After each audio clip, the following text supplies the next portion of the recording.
Right, we're cutting across now to New Delhi, where Prime Minister Modi's last cabinet meeting before the term of the government ends is over. There is a press conference being held. Let's listen in right away.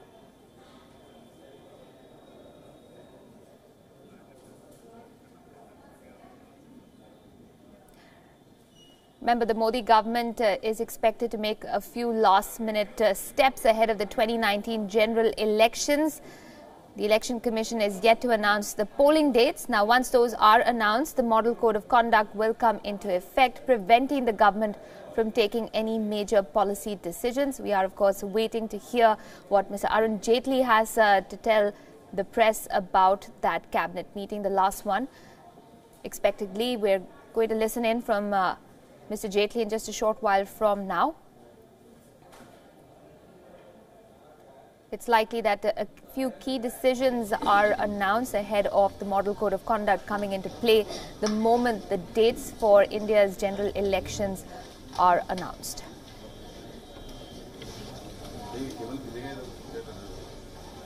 This is, of course, the last cabinet meet ahead of the 2019 general elections. Therefore, all eyes on Mr. Jaitley. We're waiting to hear what he has to tell us.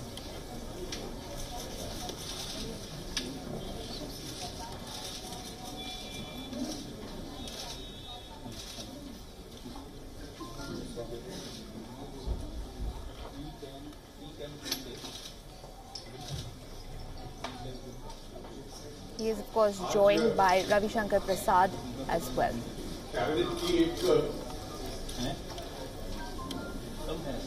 Meeting थी जिसमें कई items आए हैं।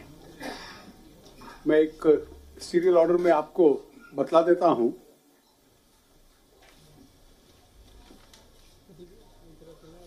एक निर्णय ये किया गया कि जो आर्म्ड फोर्सेस की ex serviceman contributory health scheme है,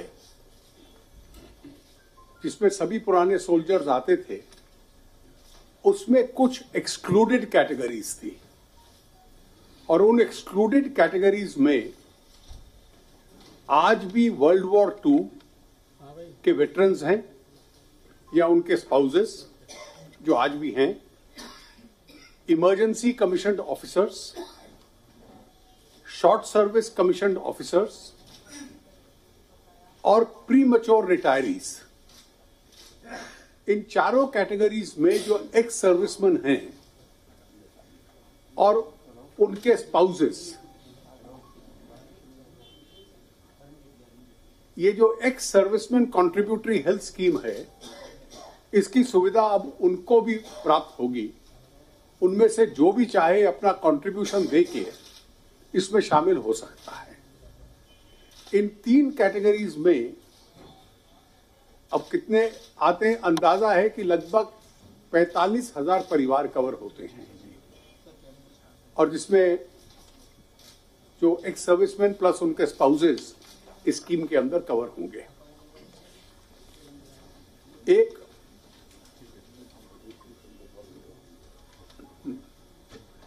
इसमें वॉर विडोज भी आती हैं। वॉर विडोज के केस में एक एक्सेप्शन है कि उनसे कंट्रीब्यूशन नहीं लिया जाता।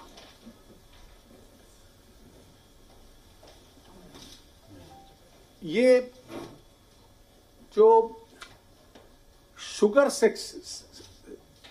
मिल्स के लिए पिछली बार हमने इंटरेस्ट सबवेंशन की एक स्कीम बतलाई थी, उनकी अभी जो स्ट्रेस है कुछ आउटस्टैंडिंग्स के, तो सरकार बार बार कोशिश कर रही है कि उस सेक्टर में, शुगर सेक्टर में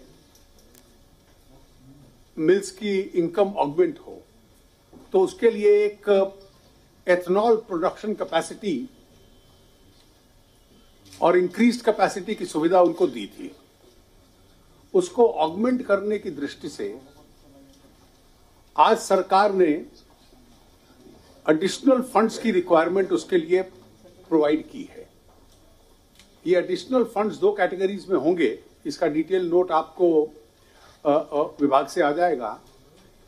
It will be rupees 2,790 crores and 565 crores. तो कुल मिलाकर 3300 करोड़ के करीब होगा. Revival and development of unserved and underserved airstrips of state governments. देश भर में राज्य सरकारों के पास बहुत सारी एयर स्ट्रिप्स हैं जहां पर केवल एयर स्ट्रिप है, एयरपोर्ट्स नहीं है उन डिस्ट्रिक्ट्स में. उसके अलावा कई सिविल ऑनक्लेव्स हैं, सीपीएसयूज के पास हैं, हेलीपैड्स हैं और वाटर बेस्ड एरोड्रोम्स हैं. इसको रिवाइव करना और एक्सपैंड करना, इनमें से कुछ की कोशिश थी कि बिडिंग रूप से इनको दिया जाए और ये प्रोसेस 2018 के दिसंबर तक समाप्त होगा. एक टोटल कॉस्ट इसमें सरकार को 4,500 करोड़ 4,500 करोड़ की आएगी और इसकी जो डेट है वो मार्च 2020 तक एक्सटेंड कर दी गई है.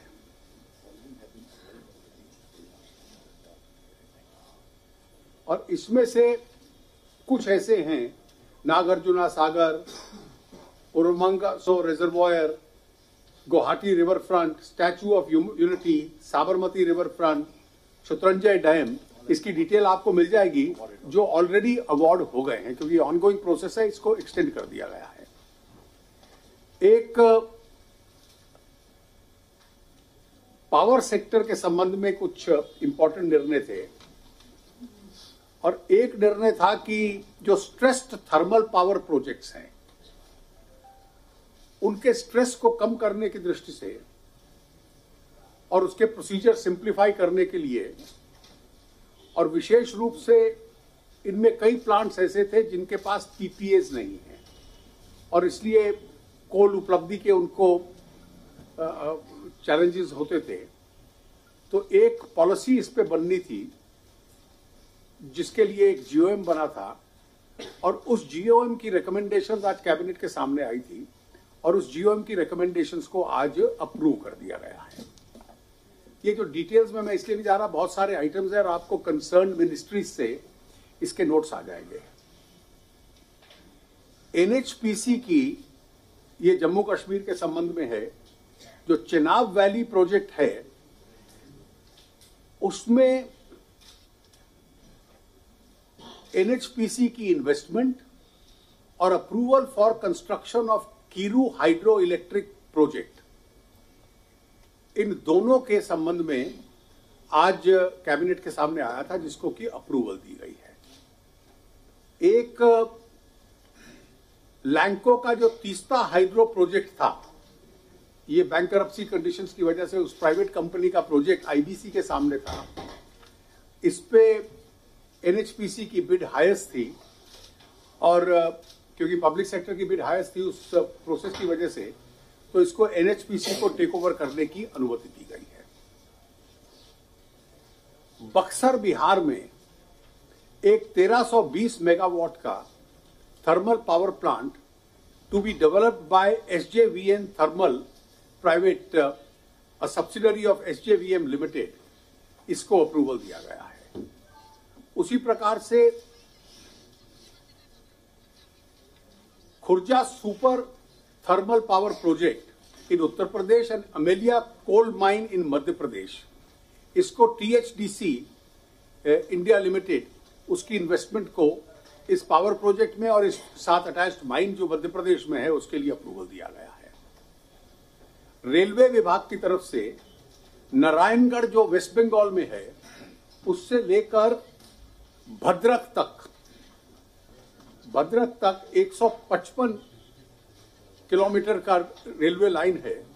ये थर्ड लाइन होगी जिसको कि 2031 करोड़ के अप्रूवल के साथ सैंक्शन कर दिया गया है. पिछली बार हम लोगों ने जो एसेट्स थे इंक्लूडिंग इमूवेबल प्रॉपर्टी शेयर्स जो दीपम विभाग के पास आते हैं एनिमी प्रॉपर्टी के थ्रू या किसी सीपीएससी के, उसका जो प्रोसीजर था उसको अप्रूव किया गया था। आज कैबिनेट ने जो नॉर्मल डिसइन्वेस्टमेंट का प्रोसीजर है थ्रू एन ऑल्टरनेटिव मैकेनिज्म, जिसमें मैं और highway minister, road minister Gadkari ji होंगे, और तीसरा फ्लोटिंग मेंबर होगा जो कंसर्न डिपार्टमेंट जिसका पीओएसयू है, उसको ऑथराइज किया और उस प्रोसीजर को एक प्रकार से अप्रूव किया गया है।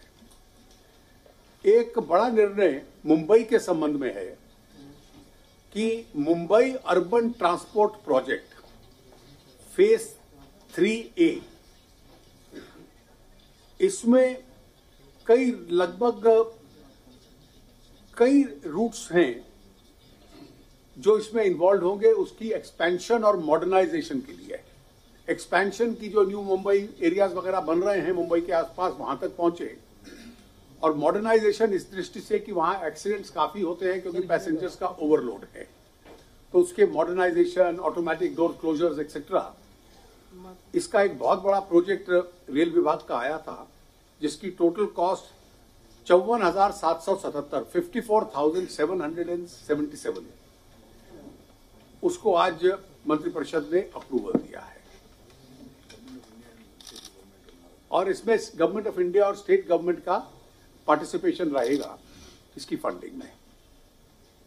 एक इंपॉर्टेंट निर्णय जो मंत्रिपरिषद के पास आया कि सेंट्रल एजुकेशनल इंस्टीट्यूशंस रिजर्वेशन इन टीचर्स कार्डर ऑर्डिनेंस 2019 को आज अप्रूव किया गया है। पहले इसमें यूजीसी की गाइडलाइंस होती थी।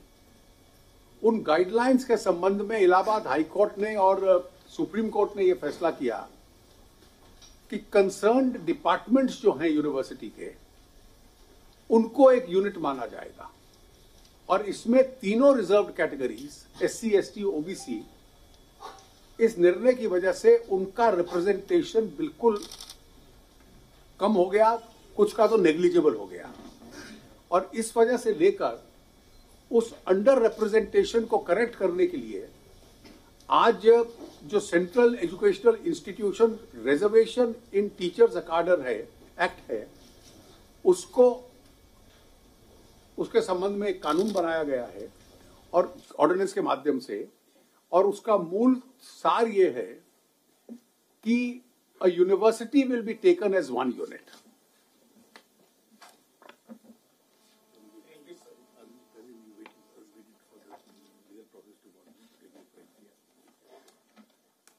The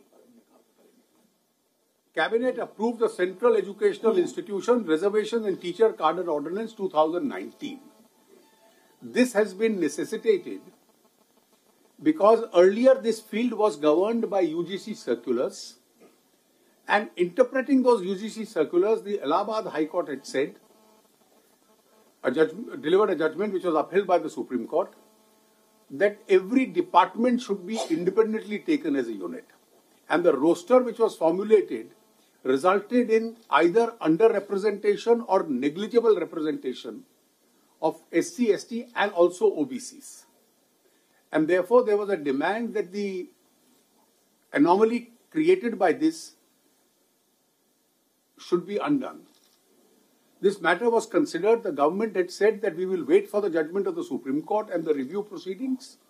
The review was also rejected, and therefore the basis of that judgment has been altered and a new law has been brought in, wherein a university, there is a categorical declaration that a university will be taken as one unit.